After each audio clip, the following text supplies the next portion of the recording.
obboleessoo maaf harka kannita maaf abdii muratta abdii muratuun kee diina keetiin siif mohameer harka kanneen jira na injifadhu jechaanii jirta diinni kee kaleessa yeroo ati tattaafattu sitti qoflaa ture sitti ashoofaa ture jechootaan hamilee si cabsaa ture akkamitti dura kuftee hafta akkamitti harka kannita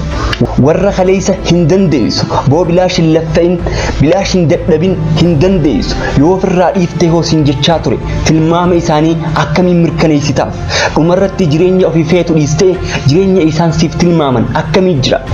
obboleessoo akkamitti harka kannita irra deddeebitee yaaluuf maaf ifatta bakka kufteetti haftee salphattee hafuu wayyamoo hamma dhumaatti kaayyoo keetitti ciccitee galma kee geessa seenaa addunyaa keessatti namni salphumaan galma ga'e hin jiru hundi akkuma keetitti itti ashoofamee jechoonni akka roobaatti itti roobaniiti gariin qaamaa itti miidhameeti jala sarari wanti bilisaan dhufu tokko hin jiru itti kufuu barbaaddi itti arrabsamuu barbaaddi